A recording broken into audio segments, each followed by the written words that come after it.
김종현의 스포츠.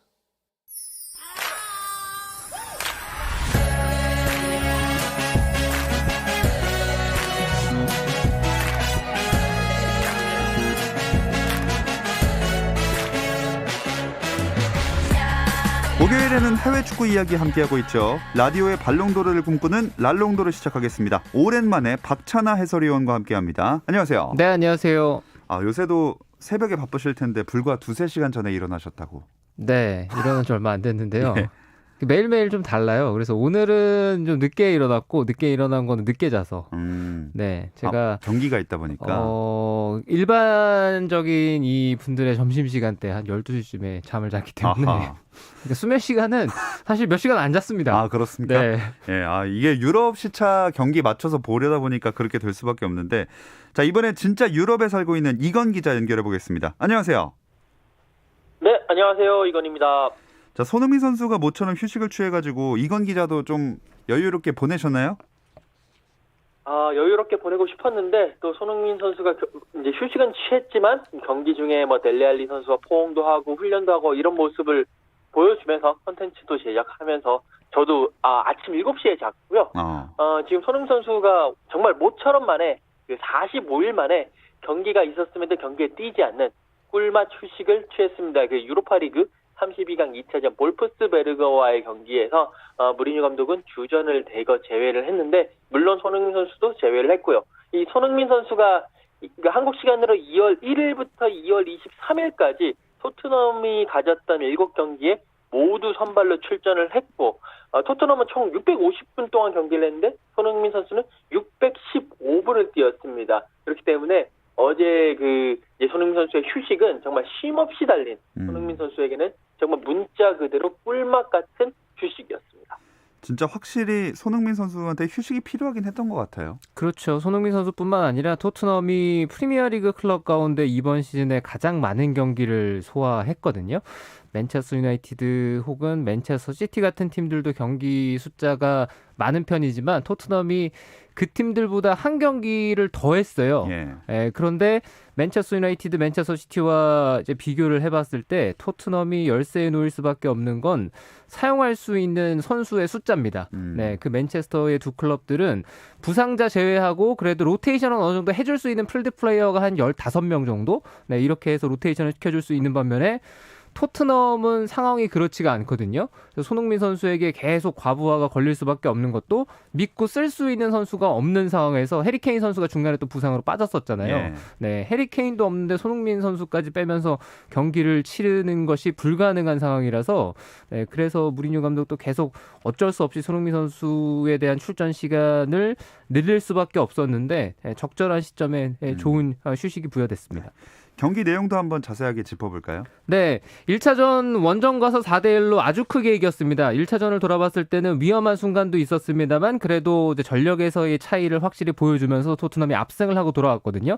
그래서 훨씬 더 수월한 2차전이 됐습니다. 다만 2차전에서의 변수는 1차전과 마찬가지로 골을 얼마나 이제 빨리 터뜨릴 수 있느냐의 여부였거든요. 그래도 그리고 또 3골 차의 여유가 있지만 마지막까지 알 수는 없는 싸움이잖아요. 네, 그래서 그런 것들이 변수가 되지 않을까 싶었는데 토트넘 선수들이 로테이션을 많이 줘서 그런지 경기력이 좋진 않았어요. 그런데 볼프스베르그 역시도 맞대응이 그렇게 강한 편은 아니었습니다. 런던 원정 와서 우리가 이제 3골의 열세를 만회해야겠다는 생각보다는 어차피 이게 안 될 것 같다.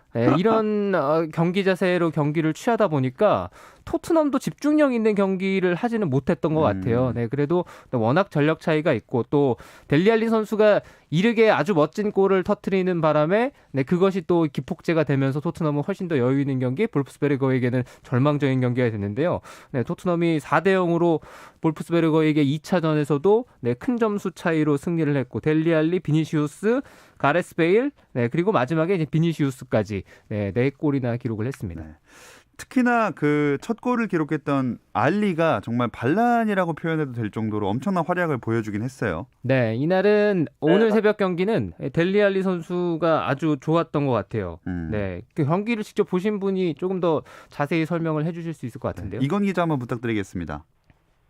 네, 정말 델리알리 선수의 반란, 델리알리 선수가 거의 경기를 지배했다라고 보실 수가 있겠는데 이날 경기에서 이게 4-2-3의 전형의 공격형 미드필더로 나왔습니다. 박찬영 위원이 말씀해 주신 대로 전반의 초반에 정말 멋진 선제골을 넣었는데 그게 환상적인 오버헤드 킥이었거든요.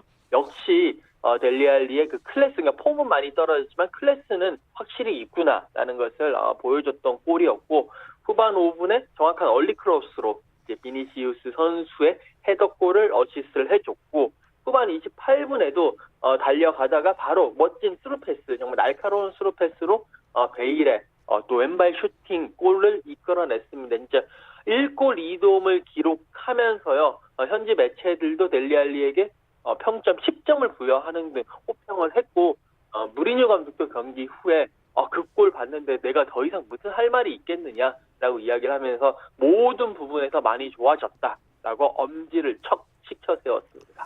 네, 비교적 약팀 상대였기는 했지만 그래도 주전에서 밀렸었는데 알리가 이 경기를 좀 터닝 포인트로 삼을 수도 있을 것 같아요. 네, 오늘 새벽 경기는 델리알리 선수가 멋진 골을 기록하고 또 공격 포인트를 여러 개 만들었다는 것보다는 경기에 임하는 자세가 달라진 것이 오히려 벤치에서 봤을 때는 더 흡족할 것 같아요. 델리알리 선수가 그동안 무리뉴 감독이 기회를 안 줬던 건 아니었습니다. 프리시즌부터 델리알리 선수를 기용하려고 했었고, 또 시즌 초반에도 델리알리 선수가 부상이 없는 상황에서는 경기에 이제 투입했던 경기들도 초반에 있긴 있었거든요. 근데 그럴 때마다 델리알리 선수의 적극성 결여, 그런 상황들로 인해서 무리뉴 감독이 델리알리를 기용을 안 하는 수순으로 이어져 왔었거든요. 근데 오늘 새벽 경기를 봤을 때는 델리알리 선수는 경기에 몰입하고자 하는 이제 움직임이 돋보였어요. 네. 다른 선수들과는 그것이 가장 큰 차이였고, 그래서 델리알리 선수가 오늘 새벽 경기에서는 또 골도 기록하고 공격 포인트를 만들어내지 않았나 이런 생각이 있는데, 지난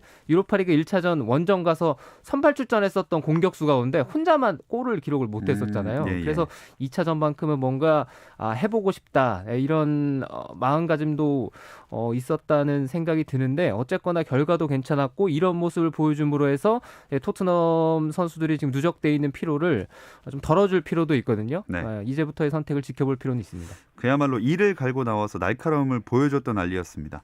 이건 기자, 영국 현지에서는 또 알리에 대해서 어떤 얘기들 나오고 있나요? 네, 전체적으로 일단 알리가 돌아왔다라는 그런 호평을 많이 이어가고 있습니다. 그 알리의 그 오버헤드 킥골 사진을 크게 실었고요.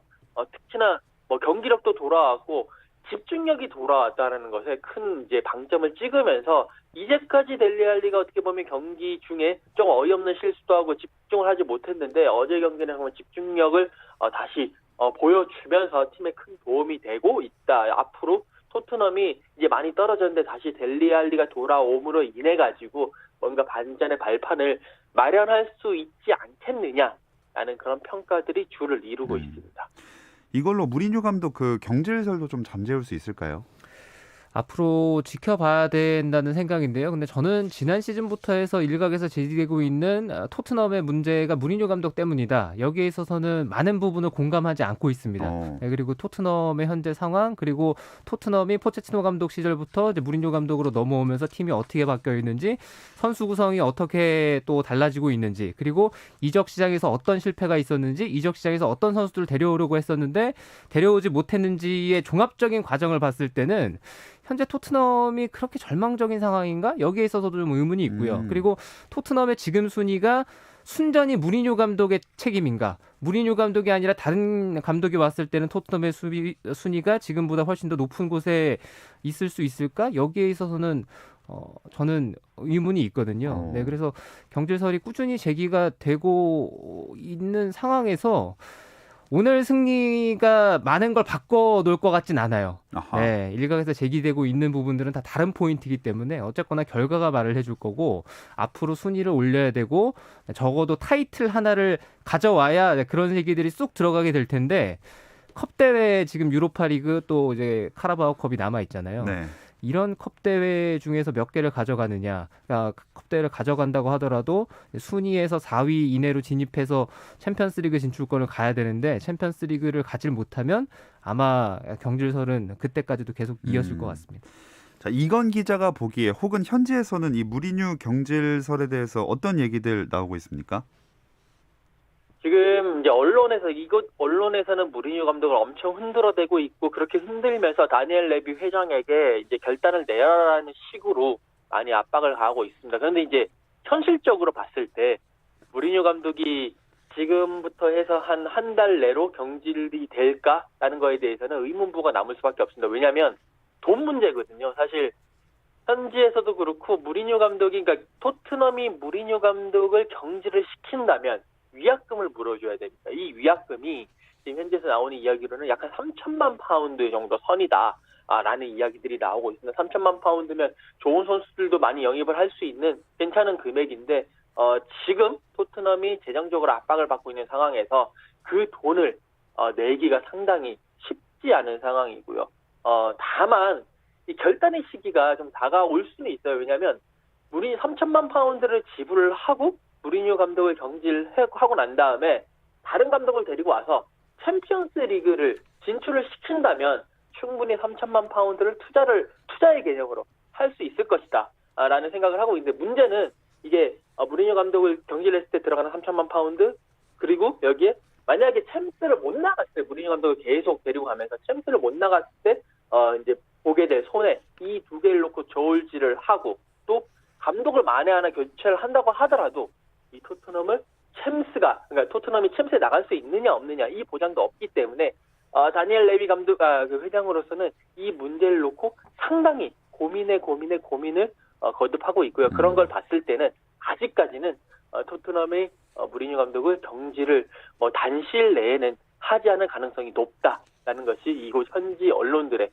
그런 분석입니다. 그래도 앞으로 한동안 토트넘의 계산기는 계속 불이 날 것 같습니다. 그나저나 이건 기자, 손흥민 선수랑 가레스 베일의 그 W 세레머니 비밀이 밝혀졌다면서요? 네, 일단 그 일주일 전에 헝가리에서 열렸던 그 볼프스베르거와의 유로파리그 32강 1차전 때 가레스 베일 선수가 골을 넣고 난 다음에 서로 세리머니를 하면서 가레스 베일 선수가 먼저 W를 표시를 했고, 그 다음에 그 옆에 있었던 손흥민 선수도 W를 표시를 했습니다. 근데 이제 그게 어떤 의미냐, 여러 가지 이야기들이 많았어요. 오늘 이제 거기에 대해서 그 비밀이 살짝 밝혀졌는데, 오늘도 이제 가레스 베일 선수가 델리 알리 선수의 어시스트를 받아서 골을 집어넣고 난 다음에 그 벤 데이비스 선수와 함께 W, 그리고 벤 데이비스 선수는 그 M 이렇게 표시를 하면서 WM이라고 이런 세리머니를 했거든요. 경기 후에 벤 데이비스 선수가 자신의 SNS에 그 사진을 걸면서 WM, 그러니까 웰시 마피아라고 해서 그 벤 데이비스 선수, 그다음에 그 가레스 베일 선수, 여기에 그 경기에는 뛰지 못했던 조 로돈 선수까지 태그를 걸면서 그 세 명의 선수들이 다 웨일스 출신이라서 우리는 W, 여기에 새로운 그 이제 자신의 그런 클럽이라고 할까요? 그런 쪽에 손흥민 선수가 포함이 됐다라는 손흥민 선수까지 태그를 하면서 웨일스 출신의 선수들, 그리고 플러스 손흥민까지 이렇게 해서 우리는 친구다라는 식의 그런 의미를 밝혔습니다. 다만 손흥민 선수에게는 좀 나중에 물어봐야 될 것 같은데, 그 당시 일주일 전에는 손흥민 선수가 W를 했을 때는 그 3년 전에 소아암 환우와 이제 이야기를 하면서 그 W 세리머니를 하겠다라고 했었기 때문에 그때 세리머니는 과연 그 의미였는지는 제가 추후에 다음 경기나 그 다음 경기에서 한번 꼭 물어보도록 하겠습니다. 네, 꼭 그 후기 알려주시기 바라겠습니다. 자, 그나저나 유로파리그 16강 아직 모두 가려진 건 아니죠? 맞습니다. 한국 시간으로 유로파리그는 금요일 새벽에 경기가 치러지는데요. 토트넘만 오늘 새벽에 경기가 있었습니다. 그 이유가 프리미어리그 클럽들이 유로파리그 32강 2차전이 다 홈 경기예요.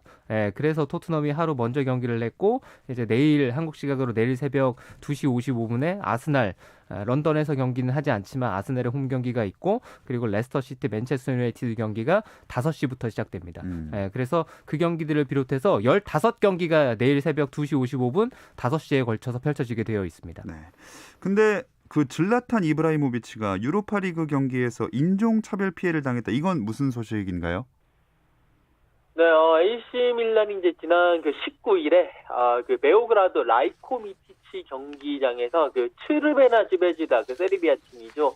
예전에 이제 토트넘과도 챔피언스리그 경기를 한번 가졌던 팀인데, 이 팀과의 유로파리그 32강 1차전 원정 경기에서 인종차별적인 발언을 했다, 그러니까 이브라이모비치에게 했다라는 그런 소식이 들렸습니다. 그때 이제 질라탄 이브라이모비치는 교체 명단이어서 그 벤치가 아니라 계속 그 사회적 거리두기 때문에 관중석에서 동료들과 경기를 지켜봤는데, 갑자기 자기 뒤쪽에서 뭔가 좀 인종차별적인, 특히 종교차별적인 이런 식의 그런 말이 오갔다고 그래요. 그러면서 그 얘기를 듣고 구단에다 얘기를 했고 AC 밀란은 이 이브라이모비치를 모욕한 행위를 강력하게 규탄하겠다라고 이야기를 하면서 UEFA에 보고를 했고 여러 가지 UEFA, AC 밀란, 그다음에 찌베주다 구단까지 다 지금 당사자를 색출하기 위해서 여러 가지 활동과 여러 가지 조사를 하고 있는 그런 상황입니다. 진짜 이런 차별은 절대 나와서는 안 되겠습니다. 어쨌든 챔피언스 리그는 16강 1차전 일정 오늘로 끝났습니다. 이 이야기 잠시 쉬었다 와서 나눠볼게요.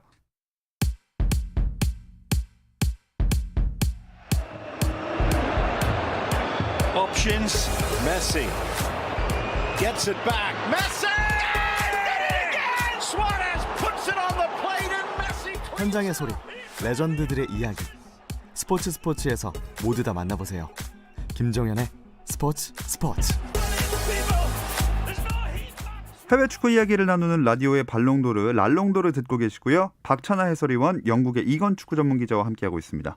자, 유럽 축구연맹 챔스 리그가 지난주부터 16강 일정에 돌입해서 어제, 오늘 나머지 4팀 경기 있었습니다. 이번 주 결과들 한번 짚어볼게요. 네, 어제 펼쳐졌던 경기부터 말씀을 드리면 첼시가 아틀레티코 마드리드와의 원정 경기에서 1대0으로 승리했고요. 바이에른 뮌헨은 라치오와의 원정 경기에서 4대1로 크게 이겼습니다. 오늘 새벽 경기도 원정 팀들의 승리가 이어졌는데요. 레알 마드리드가 아탈란타에게 1대0으로 이겼고 맨체스터 시티가 메넨글라트바흐와의 원정 경기에서 2대0으로 이제 승리하면서 결과가 다 이제 승부가 갈리긴 했어요. 네. 그런데 경기를 들여다봤을 때는 점수가 이제 많이 나왔던 경기도 그렇고 이제 1대0으로 끝났던 경기들도 그렇고 아주 냉정히 얘기하면은 박진감 넘치는 경기는 아니었습니다. 아, 단호하시네요. 그래도 결과만큼은 뭐 이변 없이 나온 거 아니겠습니까? 이변도 전혀 없었고요. 그리고 이번 챔피언스리그 16강전에서는 좀 논란이 될 수 있는 이 문제가 있는데요. 지금 영국발 변이 때문에 코로나 때문에 영국 클럽들이 원정 가서 경기를 치러야 되는 이게 홈앤어웨이로 네네. 치러지는 토너먼트잖아요. 그런데 영국의 이 이제 비행기들을 이렇게 착륙 허가를 안 내주는 국가들이 있습니다. 예. 네, 입국을 금지시키거나 뭐 격리를 해야 된다거나 이런 문제들이 발생하면서 그래서 홈 경기를 치러야 되는데 홈에서 경기를 못 하고 지금 다른 나라 가서 아틀레티코 마드리드도 그랬고 뭐 루마니아, 헝가리 가서 이렇게 경기를 치는 팀들이 있거든요. 네. 그래서 홈 경기 안에 홈 경기를 했고 근데 또 문제는 2차전은 정상적으로 원정을 가서 경기를 해요. 네. 그러니까 영국 클럽들은 지금 홈은 홈 경기대로 하고 원정 경기인데도 홈팀도 원정 경기인. 그러네요. 네, 이런 절차에 문제가 있는데 이거를 왜 우에파에서 그냥 이렇게 하라고 하는지는 약간 이해가 가지 않는 대목이 있습니다. 뭐 아마 이거 조정하려고 들었다간 일정이 너무 꼬여버리기 때문이 아닐까 하는 생각이 잠시 들고요. 그나저나 이건 기자, 맨시티는 굉장히 리그에서도 잘하는데 챔스에서도 잘해가지고 뭐 우승까지도 넘볼 수 있을 것 같아요. 네, 지금 맨시티가 그 메넨글라드바흐전에서 2대0으로 승리를 하면서 공식 경기 19연승을 달리고 있거든요. 19경기 무패도 쉽지 않은 기록인데 19연승을 달리면서 상당히 자신감과 상승세를 보여주고 있습니다. 그렇기 때문에 지금 영국 현지 언론들은 또 약간 호들갑을 떨기 시작하는데 이번에야말로 맨시티가 우승까지 할 수 있다라고 이야기를 하고 있는데 모르겠습니다. 그 맨시티가 최근에는 계속 챔피언스리그 16강, 8강에서 멈춰섰기 때문에 맨시티 자체적으로는 그런 이제 전례 때문에라도 상당히 신중한 모습을 또 보여주고 있습니다. 네. 자, 이번 시즌 챔스는 그렇게 진행이 되고 있고 다음 시즌에 또 챔피언스리그 진출을 하려면 빅리그 같은 경우에는 보통 리그 4위까지 출전권이 주어지는데 이번 시즌에 4위권 경쟁이 리그마다 상당히 치열해요. 네, 4위권 경쟁이 치열하게 흘러갈 수밖에 없다는 생각입니다. 일단 상위권들의 판도가 확실하게 이제 상위권을 지키고 있는 팀들도 있습니다만 특히나 뭐 챔피언스리그 이제 빅리그 기준으로 4장 나가는데 한 2장 정도는 네. 알 수 없는 싸움. 그건 항상 매 시즌마다 그래 왔거든요. 네, 그래서 뭐 프리미어리그를 비롯해서 스페인 라리가, 독일 분데스리가, 이탈리아 세리아 이런 팀들도 마지막까지 가봐야 될 것 같고요. 프리미어리그는 맨체스터 시티, 맨체스터 유나이티드, 레스터 시티 그리고 웨스트햄 유나이티드가 현재 이제 4위를 달리고 있습니다. 그런데 프리미어리그는 상위권의 승점 차이가 거의 없다고 봐도 무방할 정도라서 마지막까지 봐야 될 것 같고요. 라리가 역시 아틀레티코 마드리드, 레알 마드리드, 바르셀로나, 세비야 이렇게 가고 있는데 다른 리그보다는 라리가는 상황이 좀 날 수가 있어요. 지금 언급해드린 4팀 중에서 뭐 순위만 마지막까지 따져봐야 되지 챔피언스리그 진출권은 여기서 좀 확정이 될 확률이 4위와 5위의 승점 차이가 아직 약간 벌어져 있거든요. 네, 그런 상황이고 이탈리아는 인터밀란, AC밀란, 유벤투스, 로마, 아탈란타, 라치오 이렇게 가고 있는데 승점 차이가 적고 유벤투스가 계속해서 지금 리그 우승을 뺏기지 않아 왔잖아요. 그렇죠. 이번 시즌만큼은 지금 리그 위기를 뺏길 위기입니다. 네, 그래서 과연 이번 시즌에 이 이탈리아에서 새로운 챔피언이 탄생을 할지를 봐야 될 것 같고요. 분데스리가는 바이에른 뮌헨이 여전히 이 리그는 계속 현재 1위를 달리고 있고요. 라이프치히, 볼프스부르크, 프랑크푸르트 가고 있는데 분데스리가도 4위와 5위, 4위 프랑크푸르트, 5위 레버쿠젠과의 승점 차이가 지금 5점 차이입니다. 네, 그 말씀하신 분데스리가 라이프치히에서 뛰고 있는 황희찬 선수 있는데 이건 기자 21일 경기에서 첫 선발 리그 나왔어요. 네, 21일 그 베를린에서 열렸던 헤르타 베를린과의 원정 경기였는데 리그에서는 처음으로 선발로 출전을 했습니다. 나겔스만 감독이 황희찬 선수가 열심히 훈련을 했고 잘했기 때문에 선발로 뛰게 한다라고 이야기를 했는데 후반 14분까지 뛰었고요. 이제 부지런하게 정말 오갔습니다. 전반 초반에 상대 골키퍼와 1대1 찬스까지 맞았는데 날카롭게 잘 찼는데 상대 골키퍼가 너무 잘 막았고요.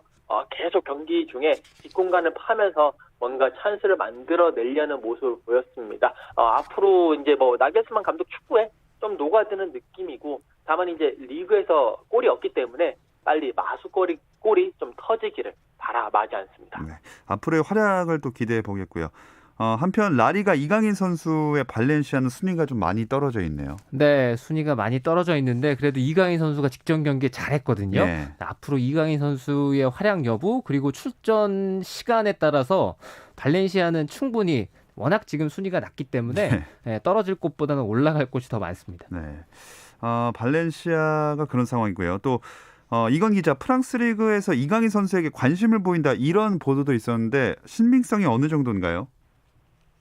이게 스페인 아스에서 이제 보도를 한 건데 아스 정도라면 그래도 이제 공신력이 어느 정도는 있는 매체이기 때문에 조금 기대는 하셔야 될 것 같은데 아직까지는 그만큼 이게 간다란 얘기보다도 그만큼 이강인 선수의 능력이 다시 인정받고 있다라는 수준에서 보시면 될 것 같습니다. 네. 마지막으로 짧게 우리나라 유로파 주말 일정 짚으면서 마무리하겠습니다. 네, 일요일 새벽 2시 30분부터 시작이 됩니다. 독일 분데스리가 라이프치히와 메넨글라트바흐의 경기가 있고요. 새벽 5시에 발렌시아는 헤타페 원정을 떠납니다. 그리고 이제 일요일날 저녁 11시입니다. 토트넘과 번리의 경기가 있고요. 월요일 새벽 2시에는 프라이부르크가 레버쿠젠과의 원정 경기를 기다리고 있습니다. 네, 여기서 이제 랄롱도를 마치겠습니다. 영국에 있는 이건 축구 전문 기자 박찬하 해설위원과 함께했습니다. 고맙습니다. 내일은 프로축구 K리그 개막 특집으로 함께할 예정이니까요. 별일 없으면 꼭 좀 들어주세요. 김정현의 스포츠.